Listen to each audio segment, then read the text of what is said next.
Lakshmi kitchen आजकेर आमी एकटी डिमेर कारी करब जेखाने जल ना दिए दूध देब। प्रथमे आदा रसुनेर पेस्ट करलाम। ओई आदा रसुनेर पेस्ट करार परे चले एलाम काजू चालमगज बाटा भालो करे एटा मिहि करे पेस्ट करब। मिहि करे पेस्ट करार परे कड़ा नेब, कड़ार मध्य तेल देब। तेल दिए बेश किछुटा तेल देब। देवार परे ओइटा भालो करे गरम होबे। तेलटा भालो करे गरम हওয়ার পরে আমি সেখানে ডিমটা হালকা করে ভেজে নেব। নুন হালকা করে নুন দিয়ে, হলুদ দেব না, হালকা করে নুন দিয়ে ভেজে নেব। নিয়ে নেওয়ার পরে ওটা তুলে নেব।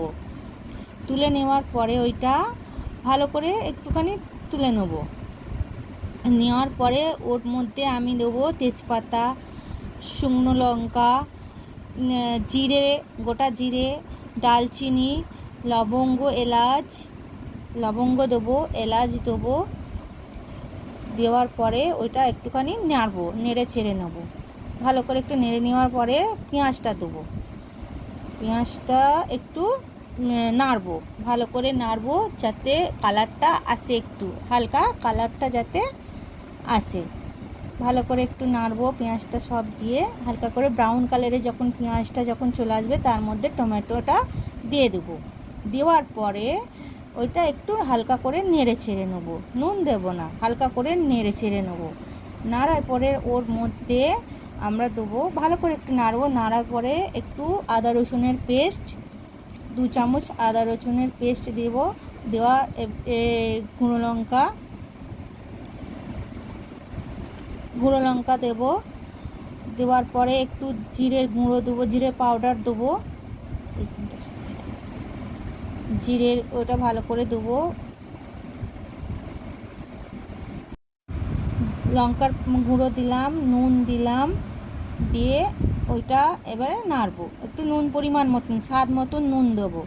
যে যেরকম নুন খাবে, নুন দেওয়ার পরে একটু নাড়বো। নেড়ে নেওয়া একটু চাপা দিয়ে রেখে দিয়ে 5-7 মিনিট রেখে দিয়ে ভালো করে নাড়তে হবে। ওইটা ভালো করে নাড়ার পরে ওইটা কাজু বাদাম আর চালমগজ বাটা দুটো দিয়ে মিক্সড করে ভালো করে মিক্সড করে ওইটা কিছুক্ষণ নাড়াচাড়া করতে হবে।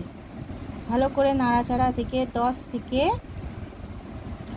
থেকে 15 মিনিট ওইটা মশলাটা কষতে হবে। কষার পরে ওইটা একটু তেল থেকে, মশলা থেকে তেল ছেড়ে যাবে।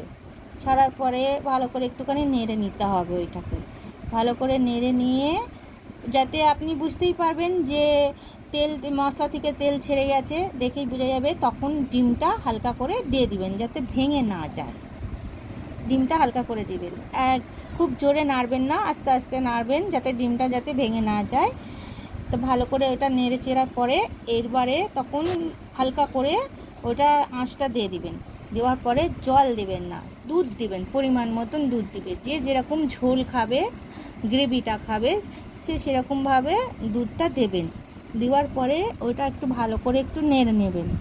নেড়ে নেওয়ার পরে ওইটা ভালো করে একটু যাতে মশলাটা ফুটে একটু ভালো হয়, চাপা দিবেন। দেওয়ার পরে ফুটে উঠলে গরম মশলা দিয়ে দিবেন। গরম মশলা দেওয়ার পরে ওটা হালকা করে ভালো করে একটু নেড়ে ছেড়ে নেবেন।